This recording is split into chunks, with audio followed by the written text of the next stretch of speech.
டிவார் தோழர்களுக்கு வணக்கம். தமிழ்நாடு அரசு தொடர்ந்த ஒரு வழக்கு உச்சநீதிமன்றத்தில் மிகப்பெரிய சலசலப்பையும் இந்திய அரசியலில் பெரிய பரபரப்பையும் ஏற்படுத்தியிருக்கிறது.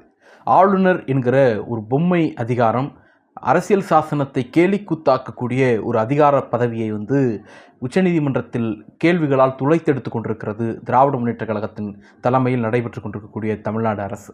அந்த வழக்கு என்ன, அதனுடைய பின்புலம் என்ன, அதனுடைய விளைவுகள் என்னவாக இருக்க போகிறது, அந்த வழக்கினுடைய முக்கியத்துவம் என்ன அப்படிங்கிறது குறித்து தான் இந்த வீடியோவில் நாம் பார்க்க போகிறோம்.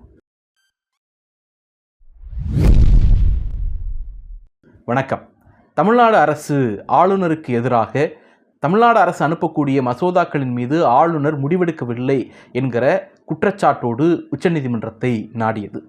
பொதுவாகவே இந்த ஆளுநர் என்கிற பதவியை உருவாக்கும் போது இந்திய அரசியல் சாசனம் 361 என்கிற ஒரு பிரிவை உருவாக்கியது.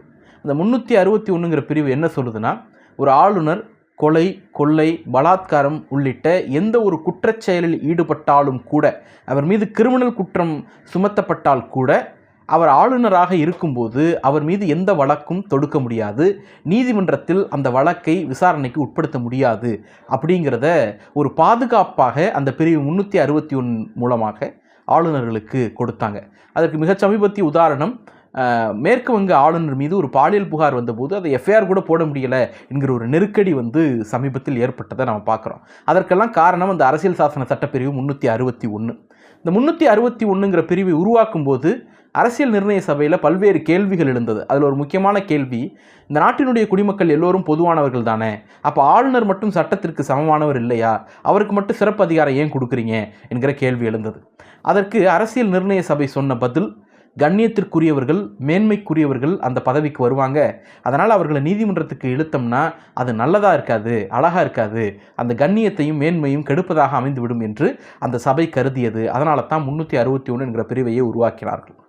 ஆனால் இன்றைக்கி தமிழ்நாடு ஆளுநரை தன்னுடைய அன்றாட அலுவல்கள் இருக்குல்ல, ஒரு மசோதாவுக்கு கையெழுத்து போடுங்க, பதவி பிரமாணம் பண்ணி வைங்க, ஒரு பல்கலைக்கழகத்துக்கு விசி அப்பாயிண்ட் பண்ணுங்க, இந்த மாதிரி அன்றாட அலுவல்கள், தினசரி அலுவல்கள், அடிப்படை கடமைகள், கொடுக்குற சம்பளத்துக்கு வேலை செய் அப்படின்னு சொல்கிறோம்ல, அந்த வேலையை செய்வதற்கு கூட தமிழ்நாடு ஆளுநருக்கு எதிராக உச்சநீதிமன்றத்தினுடைய கதவுகளை தட்ட வேண்டிய ஒரு அரசியல் அவலம் ஏற்பட்டிருக்கிறது. இப்போ வழக்கு யார் வேணாலும் போடலாம், நான் போடலாம், நீங்கள் போடலாம், போகிறவங்க வரலாம், வரவங்க போகிற யார் வேணாலும் போடலாம். ஆனால் அந்த வழக்கை நீதிமன்றம் அனுமதிக்குது, விசாரணைக்கு எடுத்துக்கொள்கிறது அப்படின்னு சொன்னாலே அதில் குறைந்தபட்சம் ஒரு நியாயம் இருப்பதாகத்தான் அர்த்தம். அது விசாரணைக்கு உகந்தது, ஒரு பேசிக் பிரைமா ஃபேசி இருந்தால் மட்டும்தான், அடிப்படை முகாந்திரம் இருந்தால் தான் அந்த வழக்கை அட்மிட்டே பண்ணுவாங்க. அப்போ ஆளுநருக்கு எதிராக ஒரு வழக்கு அட்மிட் ஆகி விசாரணை தொடங்கிய போதே அந்த ஆளுநர் பதவியின் கண்ணியத்தை ரவி குலைத்து விட்டார், ஆளுநர் பதவியின் மேன்மையை ரவி சிதைத்து விட்டார். அப்போ RN ரவி தார்மீக பொறுப்பேற்று அந்த பதவியிலிருந்து விலகி இருக்க வேண்டும். ஆனால் RN ரவியினுடைய சித்தாந்த பின்புலம் அந்த தார்மீகம், அறம், இதுக்கும் அம்மன் ஜல்லிக்கு புரோஜனம் இல்லைங்கிற மாதிரி அதற்கு இதுக்கு ஸ்தான பிராப்தி கிடையாது, ஒன்னோட ஒன்று தொடர்பே அற்றது அப்படிங்கிறதுனால அவர் அதை செய்யவில்லை, அவரிடம் நாம் அதை எதிர்பார்க்கவும் இல்லை. இப்போ இந்த உச்சநீதிமன்றத்தினுடைய வழக்கில் பிரைமரி டிமாண்ட் என்னங்கிறத பார்க்கணும். தமிழ்நாடு அரசு சட்டமன்றத்தின் மூலமாக சில மசோதாக்களை நிறைவேற்றுகிறது. அந்த மசோதாக்களுக்கு ஒப்புதல் கொடுங்க அப்படின்னு ஆளுநரை பார்த்து நாம் கேட்குறோம். இதுதான் பிரைமரி டிமாண்ட். இப்போ உடனே என்ன சொல்கிறாங்க, சங்க பரிவாரங்கள், வலதுசாரிகள், ஆளுநர் தரப்புமே என்ன சொல்லுதுன்னா, நாங்கள் எல்லா மசோதாவையும் நிறுத்தி வைக்கலை, 150க்கும் மேற்பட்ட மசோதாக்களுக்கு நாங்கள் ஒப்புதல் கொடுத்துட்டோம், ஒரு 12 மசோதா தான் இருக்குது, அதில் 10 மசோதா வித்தல்டு பண்ணி மேலே கொண்டு போயிட்டோம் குடியரசுத் தலைவருக்கு, 2 மசோதாவை குடியரசுத் தலைவருக்கு ரெஃபர் பண்ணிட்டோம் அப்படின்னு சொல்கிறாங்க.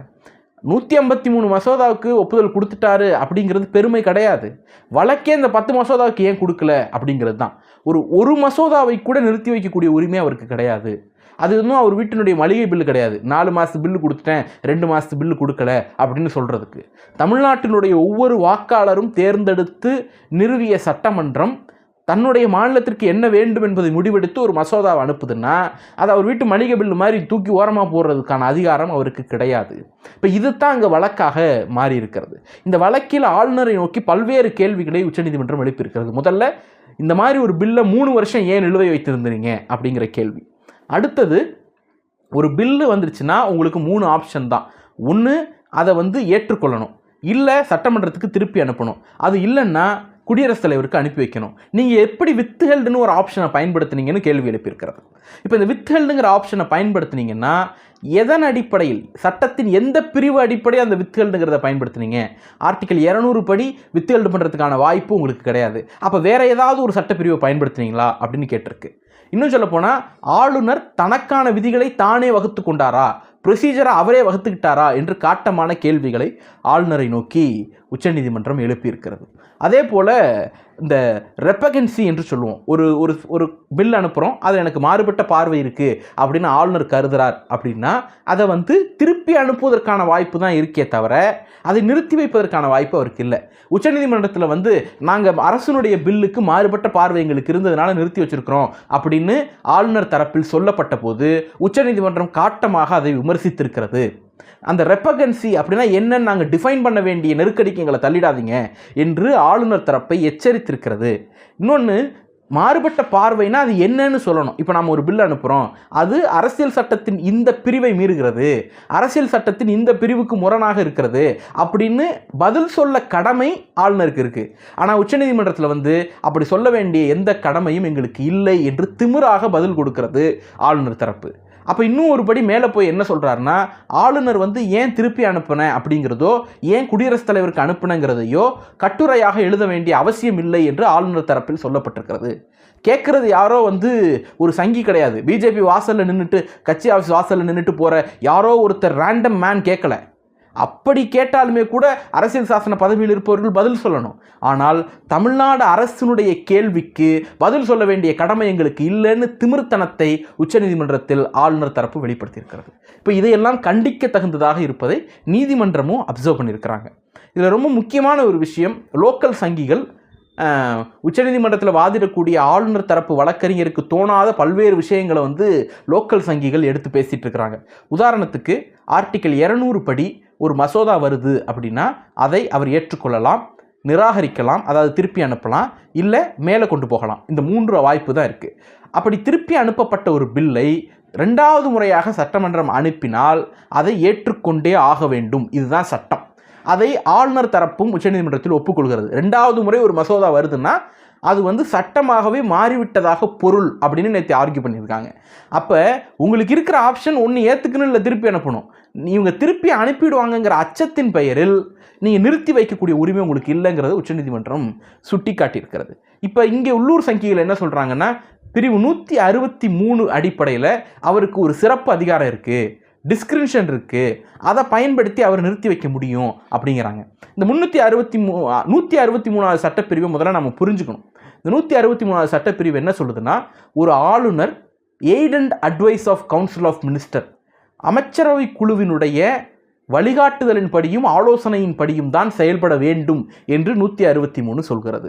ஒருவேளை சில சிறப்புரிமை அவருக்கு இருக்குது, அந்த உரிமை சிறப்புரிமை இருக்கக்கூடிய இடங்களில் மட்டும் அவர் கவுன்சில் ஆஃப் மினிஸ்டருடைய அட்வைஸை ஏற்றுக்கொள்ள தேவையில்லை அப்படின்னு சொல்லுது. இப்போ அந்த சிறப்புரிமை விருப்புரிமை அப்படின்னு சொல்கிறோம்ல, அது RN ரவியினுடைய சொந்த விருப்பு வெறுப்பு கிடையாது. அவர் ஒரு சங்கி பார்வையில் எனக்கு இது பிடிச்சிருக்கு பிடிக்கல அப்படின்னு அவர் சொல்லக்கூடிய அந்த விருப்புரிமைக்கு ஏற்றது போல தேர்ந்தெடுக்கப்பட்ட சட்டமன்றமோ தேர்ந்தெடுக்கப்பட்ட அரசோ செயல்படணும்னு அவசியம் கிடையாது. ஆளுநருக்கு என்ன பிடிக்கும் பிடிக்காதுங்கிறத வச்சு நாங்கள் ஆட்சி செய்ய முடியாது, தமிழ்நாடு அரசு ஆட்சி செய்ய முடியாது. அரசியல் சட்டத்திற்கு அது ஓப்பானதா வெறுப்பானதா, அரசியல் சட்டத்தை அது மீறுகிறதா உடன்படுகிறதா, இவ்வளவுதான் கேள்வி. அந்த விருப்புரிமை என்பது கான்ஸ்டிடியூஷனல் விருப்புரிமை, அரசியல் சட்டத்தின் விருப்புரிமை தானே தவிர RN ரவியின் தனிப்பட்ட விருப்புரிமை அல்ல. உதாரணத்துக்கு, இப்போ ஒரு பில்லை நாம் அனுப்பி வைக்கிறோம், ஒரு மசோதாவை அனுப்பி வைக்கிறோம். அந்த மசோதா அவருக்கு இருக்கக்கூடிய வாய்ப்பு 3. ஒன்று ஏற்றுக்கொள்ளலாம், இல்லை திருப்பி அனுப்பலாம், இல்லை குடியரசுத் தலைவருக்கு ரெஃபர் பண்ணலாம். இந்த சூழலில் aid and advice of council of minister, அமைச்சரவை ஏற்றுக்கொள்ள சொல்கிறது என்கிற காரணத்தினால் அதை ஏற்றுக்கொள்ள வேண்டிய அவசியம் அவருக்கு இல்லை. அப்போ அங்கே ஒரு டிஸ்கிரிப்ஷன் அவருக்கு இருக்குது, ஒரு விருப்புரிமை இருக்குது. ஆனால் அந்த விருப்புரிமை அரசியல் சட்டத்தின்படியான விருப்புரிமையாக இருக்கணும். அது எங்கே இருக்குன்னா, ஆர்டிகல் 200 படி அவர் நடந்துக்கணும். கவுன்சில் ஆஃப் மினிஸ்டருடைய அட்வைஸை கேட்க தேவையில்லை. ஆனால் ஆர்டிகல் 200 என்ன சொல்லுதோ அதை கேட்டே ஆகணும். அப்போ ஆர்டிகல் 200 என்ன சொல்லுது? நீங்கள் ஏற்றுக்கங்க, திருப்பி அனுப்புங்க, மேலே அனுப்புங்க. இதை தாண்டி முடக்கி வைக்கக்கூடிய அதிகாரம் உங்களுக்கு இல்லை அப்படின்னு சொல்லியிருக்கிறது. அப்போ 163 விருப்புரிமை என்பதை பயன்படுத்தி ஆளுநர் போடக்கூடிய ஆட்டம் விரைவில் முடிவுக்கு வர இருக்கிறது அப்படிங்கிறத நம்ம சேர்த்து பார்க்க வேண்டியிருக்கு. இன்னொரு முக்கியமான விஷயம், இங்கே சங்கிகள் கேட்குற ஒரு கேள்வி என்னென்னா, யூனிவர்சிட்டிகள் இருக்குது, பல்கலைக்கழகங்கள், அதனுடைய வேந்தராக ஆளுநர் இருக்கிறார், அதை பறிக்கக்கூடிய வகையில், வேந்தராக அவருடைய அதிகாரத்தை பறிக்கக்கூடிய வகையில் நீங்கள் ஒரு சட்டத்தை நிறைவேற்றி அனுப்பினால் ஆளுநர் அதை ஏற்றுக்கொள்ள வேண்டுமா? தன்னுடைய அதிகாரத்தை பறிப்பதை தானே எப்படி ஏற்றுக்குவார் ஆளுநர் அப்படின்னு கேட்குறாங்க. சட்டம் என்ன சொல்லுகிறதுனா ஏற்றுக்கிட்டு தான் ஆகணும்னு சொல்லுது. ஏன்னா ஒரு கவர்னரை ஒரு பல்கலைக்கழகத்தின் வேந்தராக நியமித்தது இந்திய அரசியல் சட்டம் கிடையாது, கான்ஸ்டியூஷன் கிடையாது, நாடாளுமன்றத்தினுடைய சட்டம் கிடையாது. ஒவ்வொரு பல்கலைக்கழகத்திற்கும் மாநில அரசு இயற்றி வைத்த சட்டங்களின் அடிப்படையில் தான் ஒரு ஆளுநர் வேந்தராக செயல்படுறார். இப்போ RN ரவி ஒரு ஆளுநர் பொசிஷனில் உட்காந்துட்டார் அப்படிங்கிறதுனாலேயே அவர் கவர்னராக இருக்கக்கூடிய காரணத்தினாலேயே அவர் சான்சலராக அரசியல் சட்டம் சொல்லலை, மாநில சட்டம் தான் அவர் சான்சலராக பவரை கொடுக்குது. இப்போ மாநில சட்டம் அந்த பவரை பறிக்கணும்னு நினச்சா அதற்கான உரிமை மாநில சட்டமன்றத்துக்கு உண்டு. இப்போ ஒன்றிய அரசு ஒரு சட்டம் ஏற்றுதுன்னா அதை திருத்தக்கூடிய உரிமை பார்லிமெண்ட்டுக்கு உண்டு. அதே போல் மாநில அரசு ஒரு சட்டம் ஏற்றுதுன்னா அதை திருத்தக்கூடிய உரிமை மாநில சட்டமன்றத்துக்கு உண்டு. இதை தடுக்கக்கூடிய உரிமை அரசியல் சாசனத்தில் யாருக்கும் இல்லை என்பதை விரைவில் உச்சநீதிமன்றம் உறுதி செய்ய இருக்கிறது. இப்போ உதாரணத்துக்கு நாங்கள் கவர்னருடைய பவரை, சான்சலருங்கிற பவரை குறைச்சி ஒரு பில் அனுப்புகிறோம் அப்படின்னா அது தமிழ்நாடு சட்டமன்றத்தில் நிறைவேற்றப்பட்ட ஒரு மசோதாவை திருத்தி அனுப்புகிறோம். எங்கள் சட்டத்தை நாங்கள் திருத்துகிறோம், நம்ம சட்டத்தை நாம் திருத்துகிறோம். அப்போ அதை தடுக்கிற உரிமை அவருக்கு கிடையாது. இப்போ அந்த பில்லு போணுச்சுன்னா அவர் அதை டிக் பண்ணணும், இல்லை திருப்பி அனுப்பணும். திருப்பி அனுப்புனா நாம் 2வது முறை அனுப்புவோம், அவர் ஏற்றுக்கொண்டு தான் ஆக வேண்டும். அந்த சூழலில் அவர் அதை கிடப்பில் போடுகிறார். இல்லை என் பவரை இது பண்ணுறதுக்கு நான் எப்படி ஒத்துப்பேன் அப்படின்னு சொன்னால் ராஜினாமா பண்ணிட்டு போங்க. அடுத்து வரக்கூடிய ஒரு ஆளுநர் சட்டப்படி அதை செய்வார், சட்டப்படி செய்ய வைப்போம். உங்களுக்கு விருப்பம் இல்லைன்னா ராஜினாமா பண்ணிட்டு போங்க. அரசியல் சட்டம் உங்களுக்கு அதைத்தான் வலியுறுத்துகிறது. நீங்கள் ஏற்றுக்கிட்டு தான் ஆகணும், இல்லை நிராகரிச்சாகணும். அப்படியே காலவரையின்றி அதன் மீது உட்கார்ந்து கொண்டிருக்கக்கூடிய அதிகாரம் உங்களுக்கு இல்லைங்கிறத தான் திருப்பி திருப்பி சொல்லிட்டு இருக்கிறோம். இது ரொம்ப முக்கியமான ஒரு விஷயம். இந்த சட்டம் எவ்வளவு இந்த விவாதம் கோர்ட்டில் போட்டிருக்கக்கூடிய இந்த வழக்கு எவ்வளவு முக்கியத்துவம் வாய்ந்தது அப்படிங்கிறத நாம் பார்க்க வேண்டியிருக்கு. வெவ்வேறு காலகட்டங்களில் மாநில உரிமைகள் பறிக்கப்பட்ட போது அதை நீதிமன்றங்கள் மூலமாக வெவ்வேறு தீர்வுகளை இந்திய அரசியல் முழுக்க பெறப்பட்டிருக்கிறது. அதில் ஒரு முக்கியமான விஷயம், பிரிவு 356 என்கிற அந்த சட்டப்பிரிவை பயன்படுத்தி இஷ்டம் போல ஒரு மாநில அரசை கலைக்கிற அதிகாரம் ஒன்றிய அரசுக்கு இருந்துச்சு. அதை SR பொம்மை என்கிற ஒரு வழக்கில் உச்சநீதிமன்றம் கடிவாளம் போட்டது. அந்த 356 என்கிற அந்த கொடிய விலங்கினுடைய பல்லை பிடுங்கியது. நீங்கள் நியாயமாக தான் அதை நடந்துக்கணும் அப்படின்னு ஒரு புரோட்டோகாலை அதில் உச்சநீதிமன்றம் வடிவமைத்தது. அதே போல் ஆளுநரின் மூலமாக பாஜக ஆளாத மாநிலங்களை கழுத்தை நெரிக்கும், அந்த மாநிலங்களினுடைய அடிப்படை உரிமைகளை பறிக்கிற, அந்த மாநிலங்களை முடக்குகிற இந்த ஏதேச்சுகார சர்வாதிகார போக்கிற்கு விரைவில் உச்சநீதிமன்றம் முடிவு கட்ட இருக்கிறது. அந்த முடிவை தமிழ்நாடு அரசு, எங்களுடைய தலைவர், நம்முடைய முதலமைச்சர் தொடங்கி வைத்த இந்த வழக்கின் மூலமாக அதற்கு ஒரு தீர்வு வர இருக்கிறது அப்படின்னு பார்க்க போகிறோம். அப்போ வரலாறு முழுக்க மாநில உரிமையை மீட்டெடுக்க பதியப்பட்ட வழக்குகளும் அதனால் கிடைத்த தீர்வுகளையும் பட்டியலிட்டோம்னா அதன் முதன்மையான வழக்காக இந்த வழக்கை நாம் வைத்து பேசப் போகிறோம். அந்த வரலாறு மிக அருகில் இருக்கிறது. அதனுடைய தொடர்ச்சியாகத்தான் இந்த விசாரணைகள் நடந்து கொண்டிருக்கிறது. கடந்த முறை போல் அல்லாமல் இந்த முறையாவது நீதிமன்றம் ஒரு கான்கிரீட்டான தீர்ப்பு கொடுக்கும் என்று நாம் எதிர்பார்க்கிறோம். ஆளுநருடைய இந்த ஏதேச்சுகார நடவடிக்கைக்கு விரைவில் முடிவு வர வேண்டும் என்பது நம்முடைய விருப்பமாக இருக்கிறது. நன்றி, வணக்கம்.